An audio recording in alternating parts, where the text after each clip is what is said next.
Alright, hey guys, thanks for tuning in. Today's motovlog is going to be about searching for a new bike. So, my job now, let me just start off with this. My job now is a lot easier.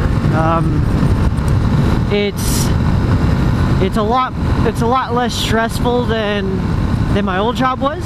I was a retail manager, now I'm just a salesman. I took a pay cut to be here, so of course, you know, the work expectation is going to be less, and you know, the job position title is going to be less. So there's also not a lot of business during this time of the year, so the sales staff and I and some of the managers and I, we have a lot of time to do research on things that we're passionate about.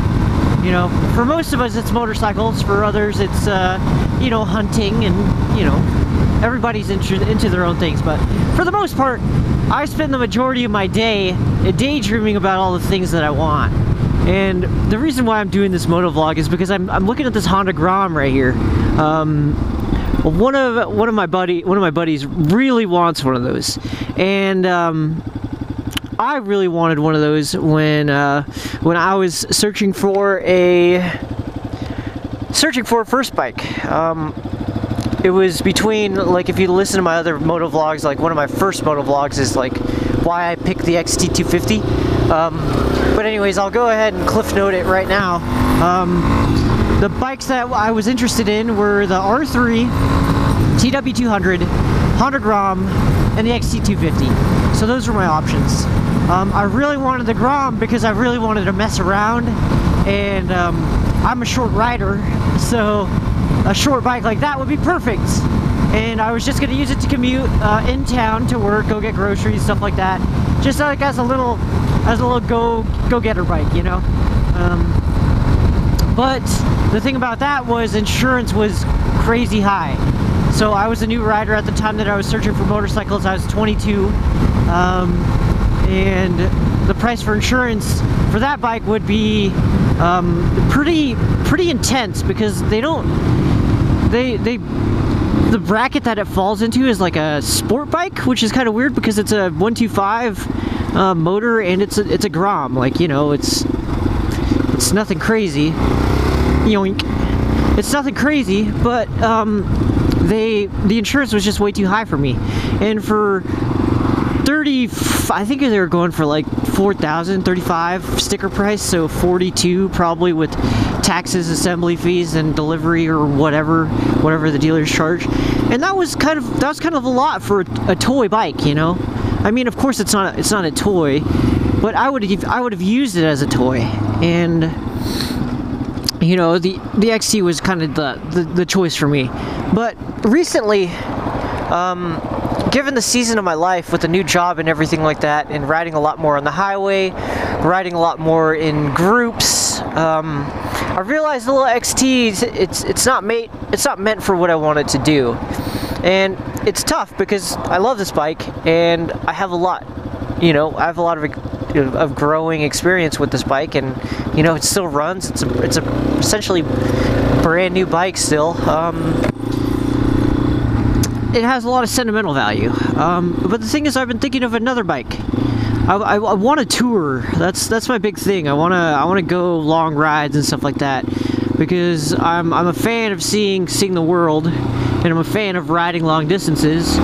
So a touring bike is kind of the next logical step. And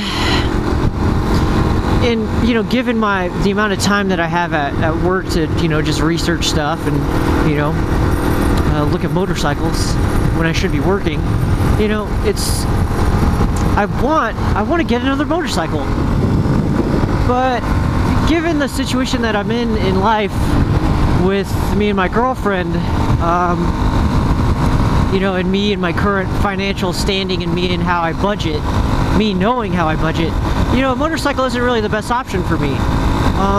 And something popped up, and she was like, you don't need another bike, this, that, the other thing. And I'm like, yeah, that's true, but there's something about motorcycle riding that you can't that you wouldn't understand. And it's that same feeling that that I had when I was riding on that sunny day. It was like one of the last days of summer, first days of spring. I posted it a couple days ago, where it felt good to ride. And I don't know if it's just like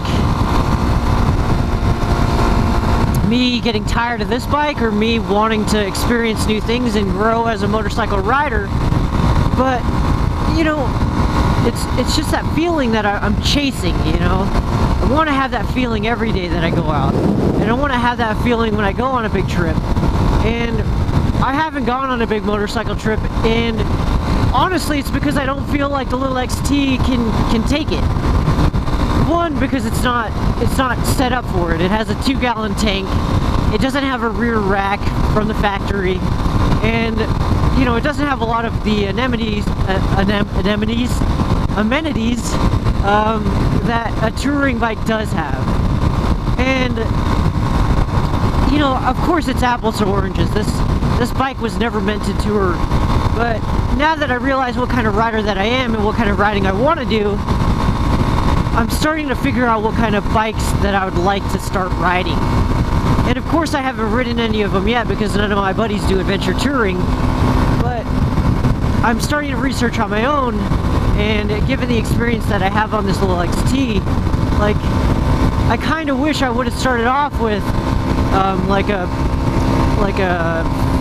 V-Strom or you know, even a KLR, you know, a bigger dual sport that's capable of doing, you know, long touring treks. But what I'm getting down to saying is, picking your next bike isn't something that you should just jump into. One of the guys at work, he's gonna jump into a Harley, and he test rode it and he loves it, and you know, he has a lot of money, he owns the business, so that's up to him. But I kind of don't want to jump into another bike like I jumped into the XT.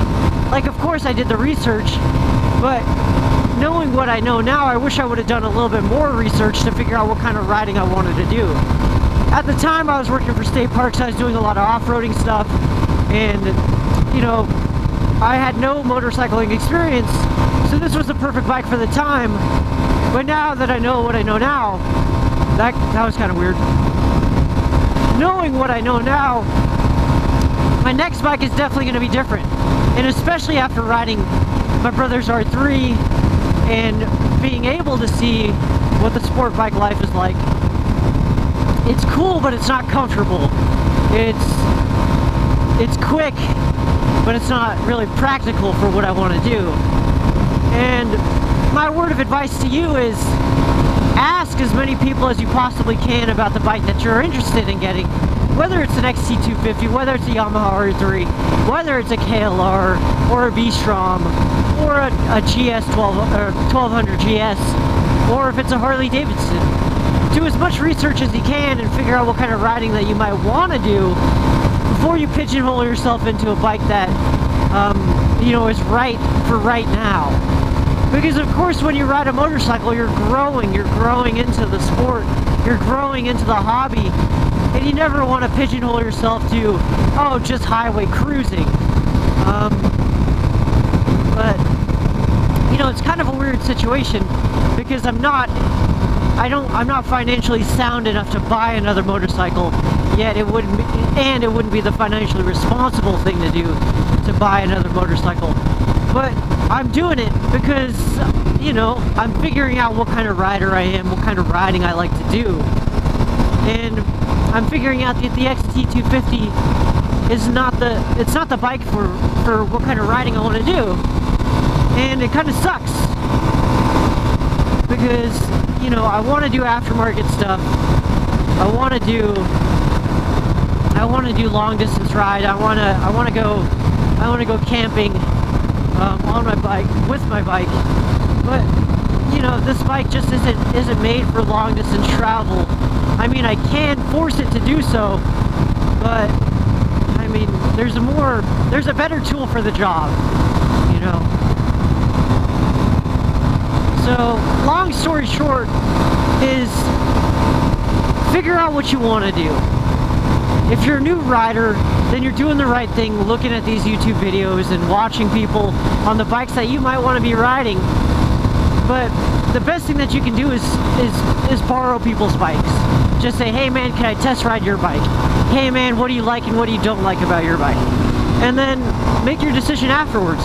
Because if you're in the market for a CR250, you know, or in an XT250, or you're a short rider, or you're looking for something you can customize, but you're just going around town, don't expect the bike that you're gonna get to, you know, to be a jack of all trades if you buy yourself something like a Honda Grom where it's highly customizable, but it's never gonna go out on the highway. Always be ready to, you know, to expand your horizons as a motorcycle rider. And that's kind of what I'm learning now is I want to get another bike. Now, even though now is not the time, I'm doing the right thing by doing enough research, figuring out what's out there, figuring out my riding style, and that's what you should be doing right now. So, I mean, what bikes are you looking at? And if you guys have any questions about the XT250, let me know so I can either say, hey, the XT is going to be right for you, or hey, maybe you should stick with the DRZ or a KLR or even a Honda Grom or a TW200. But yeah, guys, I hope you enjoyed the video. Thank you so much for watching. I hope you have a great day, and until next time, peace out.